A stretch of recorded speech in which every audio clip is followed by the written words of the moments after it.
Okay, so in this video we're going to learn how to insert data into tables, and we're going to be doing that by inserting some data into our products table. So I'm in my coffee store database. I've selected staff and products, and you can see down here we have the products table. So we have the ID field, the name field, the price field, and the coffee origin field. So to insert data into a table, we need to use this syntax here. So we type insert into followed by the table name, and then we open a pair of brackets, and within that we have our column names comma separated. We follow that by the values keyword, and then open another pair of brackets and have our values comma separated as well. So let's insert our first row of data into our products table. So we need to type insert into products, open a pair of brackets, and we need to enter in all our columns apart from our ID column. And this is because we made this ID column primary key and we made it auto increment.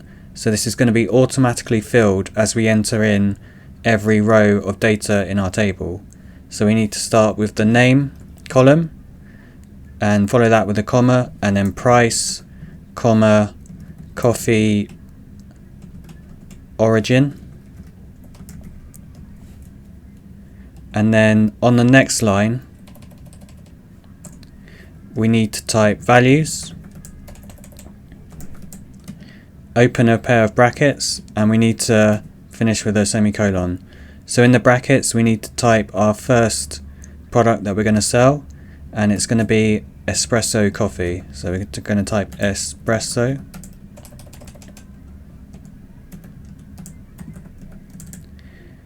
And for words or strings we need to have the value in single quotes, but for numbers we don't need the single quotes. So for our price column we can simply type 2.50 without the single quotes.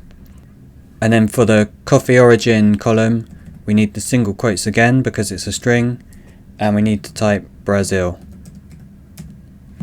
And then if we run this statement and select staff from products again, we can see we have our first row of data entered into our products table. Now you can enter more than one row of table in one SQL statement. So if we just copy this line, and if we change this data to our next product that we're going to sell, which is going to be Marcaccio,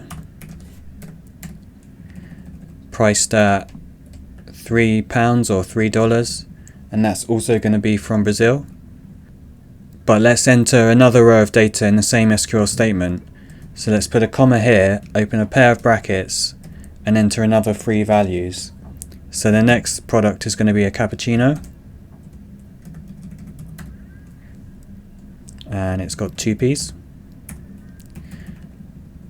which is going to be priced at 3.50, and this is going to be from Costa Rica. So let's run this statement and select star from products again, and you can see it entered both rows of data in one SQL statement. So to enter multiple rows of data in one insert into statement, we need to have our value brackets comma separated, and you can keep doing this as many times as you want. Just add another comma here, open another pair of brackets, enter another row of data. So we have 3 rows of data entered into our products table, but now I want you to enter the next 4 rows of data. So I want you to enter the 4 rows which have ID 4, 5, 6 and 7 here. So the latte, americano, flat white and filter. So write the insert into statement to enter these last 4 rows of data, and I'll be back with the solution in a second. Okay, so here is the solution. We have insert into products, name, price, coffee origin, and then we have values, latte, americano, flat white and filter all comma separated. So I hope you were able to do this, and then we just need to run that statement. And we can select staff from products again, and now you can see we have all 7 products entered into our products table. So that's it for inserting data into tables. Now let's move on to how we can update data that's already been entered into a table.